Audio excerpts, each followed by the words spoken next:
All right, everybody, man, what's going on? How y'all doing?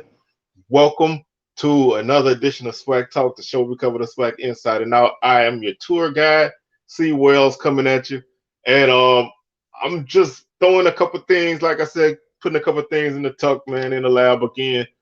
Gonna have a couple videos for y'all over the holiday season. I'm gonna be out of town visiting family this week for Christmas, so I just wanted to have something for y'all, man. I still want to keep some content coming for y'all, so got a big video today and one I'm gonna have dropping on Sunday. So this is our top 10 SWAC games of the fall 2021 season. Just there's no scientific method to this. I mean, these games can be put in any order just because the game is number one may not be number one to you, but these are games I thought were pretty exciting for various reasons, and we'll talk about those. As usual, you see the socials scrolling on the screen, so go ahead and check those out. Um, Today, Wednesday, part one of this video, Sunday, part two coming at you. No swag smoke this week. Out of town for Christmas, so just wanted to let y'all know that ahead of time. And let's go ahead and get started, man. Let's talk about these top 10 games of the 2021 season. This was a very interesting season, to say the least. Um, a lot of unpredictability in the SWAC as usual, but this season maybe a little bit more than normal. Um, Two teams really kind of ran this thing for the bulk of the season as Jackson State of Florida and them. Prairie View had a pretty strong middle of the season to win the West Division. They closed out the season on a downswing, but Alcorn was up and down, Southern was up and down. Alabama and them had a rough middle stretch of their season, but we're gonna go ahead and start this list off with the first big game of the season, and that was the Orange Blossom Classic that took place in Miami. Jackson State defeats Florida A&M by a score of 7-6, and this game was honestly a defensive game. I mean, this was the first game of the season for both teams. First real fall football game for Deion Sanders and Jackson State. Florida A&M first football game since 2019. So this was a lot of Florida A&M first SWAC game as a member. And this game really was a defensive battle. Neither team could really do a lot on offense. Jackson State had 292 yards of offense. Florida A&M 234. Florida A&M could not score a touchdown. Jackson State defense showed in this game what they would show all year, that they were very, very, very stout. It was going to be hard to score against them. Um, Florida A&M could not move the ball through the air. They ran the ball fairly well. Jackson State, again, kind of a microcosm of what their season would end up being. They did not run the ball well. Shedeur Sanders had some big pass plays. He had a quarterback sneak for a touchdown. And that was basically, what happened. Florida A&M kicked two field goals, one in the first quarter to take a 3-0 lead, and then one in the one in the third quarter to make the score. I mean, excuse me, one in the second quarter made the score 7-6. For the halftime score, neither team did anything in the second half as far as scoring goes. But both teams, fought hard defensively. Both teams showed that they would be some of the top defenses in the league, and they went head to head on ESPN. I think it was ESPN2 broadcast. So this was a huge game on a Sunday. Really was one of the more exciting games that you could see. I mean, it wasn't an offensive explosion by any means, but if you like defense, then this game was for you. If you did not like defense, you wanted to see some scoring, then obviously this game would not be big for you. But I thought this game deserved to be on this list, mainly for the firsts that it had. I mean, yes, Deion Sanders coached in the spring, but this was his first real fall action against Florida A&M, a new SWAC member in their first SWAC game, in Miami. A nice crowd, just was, a national televised broadcast. A lot of big things surrounding this game that made this game be important for me to put on this list. Obviously, if this was like Valley and Alabama State playing a 7-6 game, it would not make the list. This game just was big for the spectacle. And honestly, this game was the difference between Florida and them winning the division and losing the division, because they would not lose another SWAC game all year, and Jackson State didn't lose a SWAC game. So this was basically the East Division Championship um, in week one, although they both had to play Alabama and them the later portion of the season, but one of these teams was going to be going to have to fight to get back in the race, and that's what happened. Florida and them lost this game, and they kind of had to fight to get back in the race, at least maintain pace, and they did that by winning every SWAC game they had left after this. So this was this was, for me, it was an entertaining game. I know a lot of people didn't really like this game. They thought it was boring because of the fact that it was such a defensive game, but you can't discount good defense. So that's why this game makes the list. And for me, it was a game that I enjoyed watching. So that's why it makes my number 10 spot right now. The next game we want to talk about, which is our 9th game on the list, is a game that I did not enjoy at all, man. I really did not enjoy this game. But this game was a big game for Texas Southern. They defeated Southern by a score of 35-31 in Arlington, Texas. This game was honestly probably I'll say to everybody outside of TSU, this game was the coming out party for Andrew Body and that offense. Yes, they had a huge game for homecoming against North American the week before, but that was, a team that everybody expected them to do that too. Nobody expected them to do this to Southern. They honestly could have scored 2 more touchdowns. They had fumbles deep inside Southern territory. Southern had a couple bad plays deep inside Texas Southern territory that could have changed some things, but this was a game where both teams really played well. Texas Southern came out and basically jumped on Southern early. Southern had to make a big comeback to get back in the game, and they both teams just never really quit. Texas Southern jumped out to a 14-10 halftime lead. They led 21-10 beginning portion of the third quarter, before Southern would score 2 touchdowns to take the lead at 24-21 with 7 minutes and 16 seconds to go in the third quarter. Texas Southern would take a 28-24 lead midpoint third quarter, and then Southern would take the lead 31-28 with 8 minutes and 4 seconds to go in the game. Southern had the ball at their own 44-yard line. Chose to go for it, did not get it. There was some controversy to the call. Some people feel like they got it. Some people feel like they didn't. They marked it for Southern. They reviewed. They marked it for Texas Southern. They reviewed, gave it to Southern on the first down, reviewed it again, and gave it to Texas Southern. Texas Southern would drive and drive 44 yards and score the winning touchdown with they would score with 39 seconds left. Southern tried to drive and could not do anything to win that game. So big win for Texas Southern. Offensively, they exploded for over 230 yards rushing, 338 through the air by Andrew Body. He was 28 of 35 on the night. He didn't have any touchdowns in this game, but he had a huge game passing and running the ball. He ran the ball for 85 yards on the night, 5.3 yards per carry. Ladarius Owens, 5 carries for 59 yards, 10.6 yards per carry, average 2 touchdowns.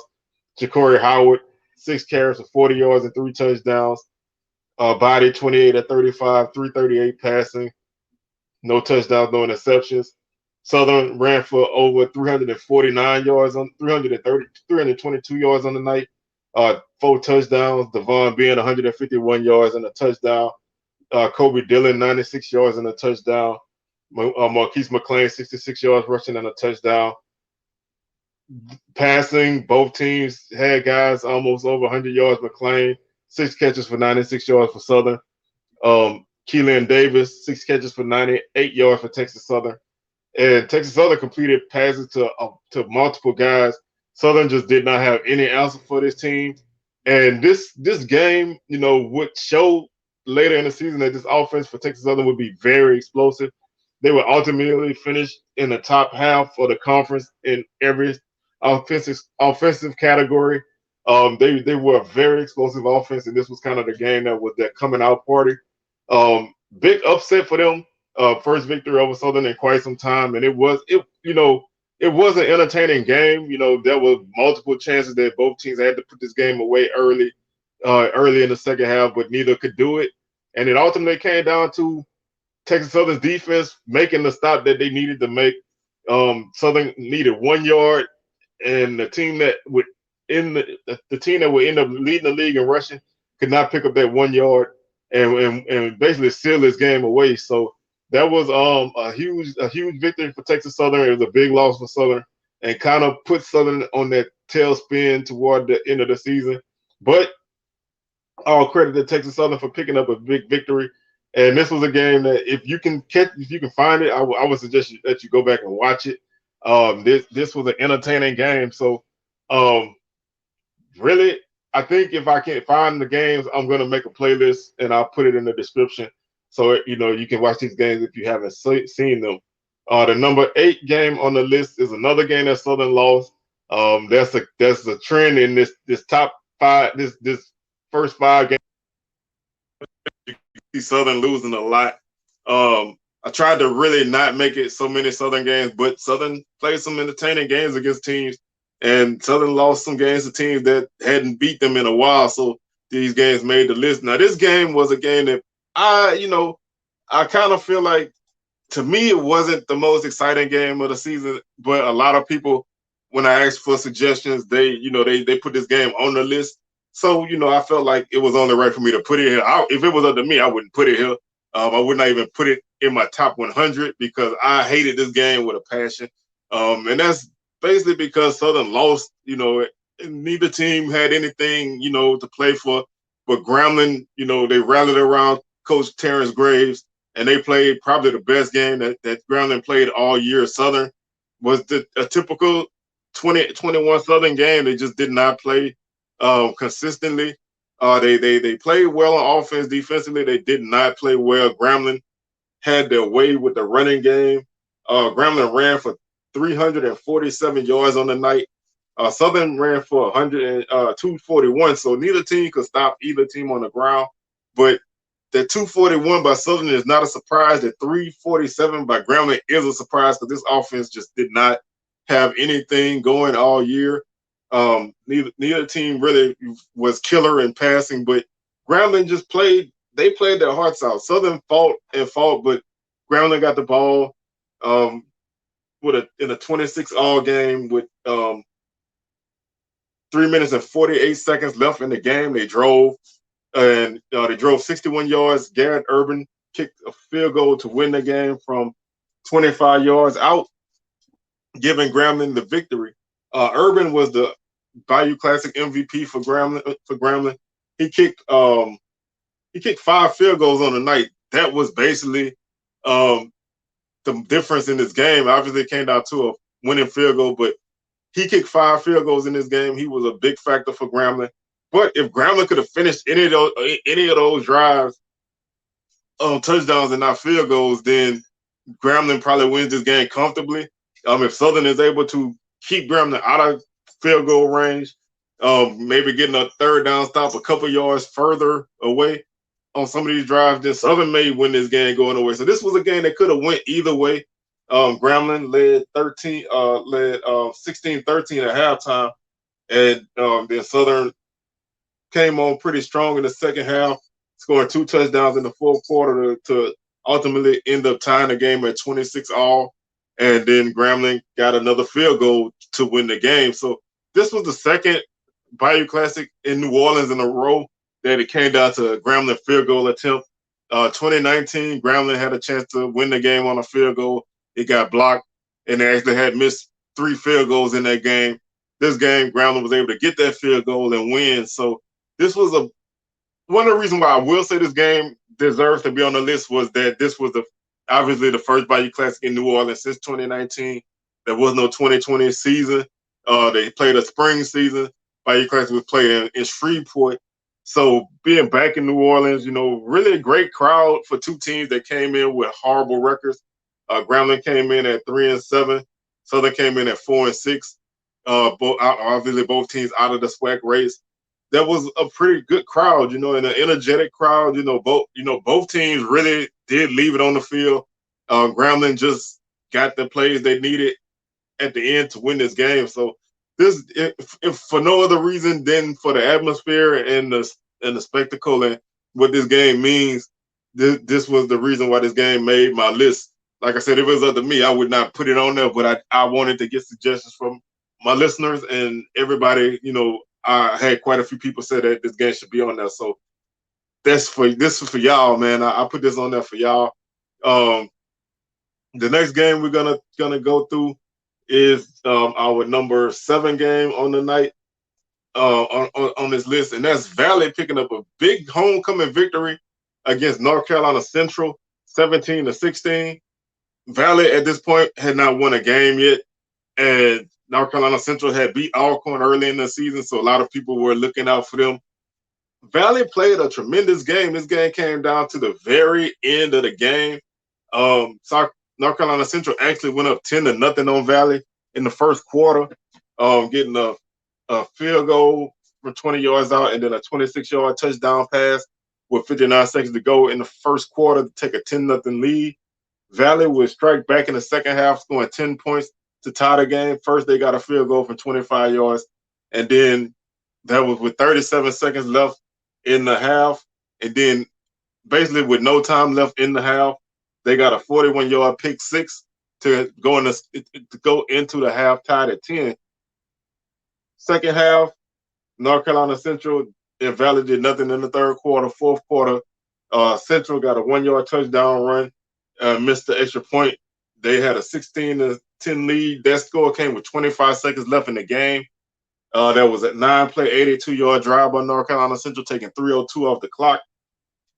Valley would get the ball and drive 46 yards in 19 seconds to score on a Caleb Johnson 2-yard pass from Jelani Eason to tie the game up at 16. Extra point was good with no time left. Valley wins on a walk-off extra point, 17-16. Valley scored 2 touchdowns in this game with no time left at the end of each half. That's something that probably never happens or doesn't happen that often. But this was a game that Valley, this showed that Valley could be competitive. I thought I picked Valley to win this game mainly for SWAC pride, but Valley earned this victory, and they will go on to beat Bethune-Cookman the next week to have their first 2-game winning streak in quite some time. And then they would end their season with a 2-game winning streak. They beat Prairie View in their last game of the season. So this team, Valley, they finished 4-7 on the season. Really strong finish. They're building something in the Delta. We're going to see how consistent they can be.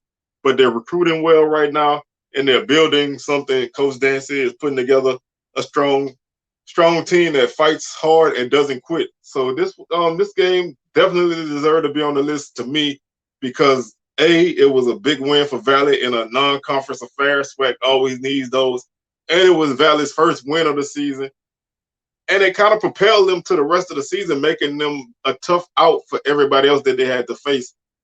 So they pretty much fared well in all of their games except for a couple. And they ultimately will win 3 more games after this. So this game definitely deserved to be on the list. And Valley had a very good season for them, going 4-7. So they are on the upswing. The number 6 game on our list, which will be the last game of this part of the show, we'll be back on Sunday with the second part of this 5-1. And this is Jackson State and Southern hooking up in the Boombox Classic in Baton Rouge. 21-17, JSU gets the dub. This game would clinch the SWAC East for them and basically shut the door on Florida A&M's chances of winning the SWAC East and going to the SWAC championship. Southern basically controlled this game for the most part. Jackson State Jackson State had an early drive, ended up having a touchdown overruled and threw an interception on basically the next play. Southern would ultimately score 14 points in the first half, had a chance to score a touchdown going into the half. Jackson State made a big fourth down stop at the goal line to keep the score at 14-7 at the half. Southern would score in the third quarter. They would get a field goal, and then Jackson State in the last 5 minutes and 42 seconds would score 14 points. Two touchdowns from Sanders to Malachi Wideman, one from 13 yards to make the score 17-14. And then with a minute and a half, Sanders hit Wideman for a 50-yard touchdown to win the game for Jackson State. Basically, Southern had the ball with a minute and a half, drove to about midfield a little bit further, threw an interception by that Shiloh Sanders picked up, and that's still a deal for Jackson State. It gave them their first SWAC East championship since 2013. And ultimately, they would go on to win the SWAC and make the Celebration Bowl. This was Jackson State's first victory over Southern since 2013, which was a 19-14 game. So this broke a long streak that Southern had over Jackson State. This was Jackson State's first victory in Baton Rouge since 2013. And again, that was a game that was really close by two teams who would ultimately both rematch in the SWAC championship that year. This was a pretty even game. Both teams, Jackson State 311 yards of offense, Southern 310. Passing, Jackson State 260, Southern 205. Rushing, Southern 105, Jackson State 51. Penalties, 7 penalties for both teams, 54 yards for Jackson State, 56 for Southern. 18 first downs for Jackson State, 16 for Southern. Southern was 6 of 18 on third down. Jackson State was 3 of 8. Time of possession, Southern 33 minutes and 17 seconds, 26 minutes and 26 seconds for Jackson State. So this, like I said, this was the kind of game that you really, two teams, and I've said, and this is like the second, this one of the times that I say this about two teams going in different directions, but Southern really stepped up in this game and they played hard. They could have easily came in and laid down and get blown out by Jackson State, but they fought and they controlled this game for basically 55 minutes, 54 minutes and some change, at least as far as the score goes. Jackson State did what they needed to do in the last 5 minutes and got the W. So this game was an entertaining game. Ultimately, obviously, if you're a Jackson State fan, it was a huge victory. If you're a Southern fan, this was a huge loss. But this was a great atmosphere. The stadium was pretty much packed. Both fan bases were talking trash back and forth. It was a very, very entertaining game in that aspect. It came down to the end. And, when you have games like this, rivalry games, that's what you want. You want them to come down to the end. You want them to be, competitive all the way through. You want, either team have a chance to win. And this is what that game was. Since there was nothing really on the line for Southern, they could have played spoiler and delayed Jackson State's championship hopes for 1 week, but they could not do it. Jackson State would survive. And like I said, it would beat Alcorn next week, and then they would beat Prairie View and head to the SWAC the Celebration Bowl. So this game was the number 6 game. For a good portion of the game, I enjoyed it. At the end, I did not. But if you're a JSU fan or you're a fan of a neutral fan that just like a good football game, this was a very entertaining game, and both teams really fought. It was a scrappy game, and it just turned out to be one of the better games in the Southern Jackson rivalry. There's a lot of games like this in that series. So that's gonna do it for this show. Like I said, we'll be back on Sunday with the last part of this list, and we'll see what turns out to be the number 1 game. And with that being said, I'm out. I'm C. Wells. I'm signing out. May y'all enjoy your Christmas, and we'll see you guys after Christmas. And then we'll be back in 2022 for SWAC basketball. So y'all have a good day, and I'll holler at y'all on Sunday.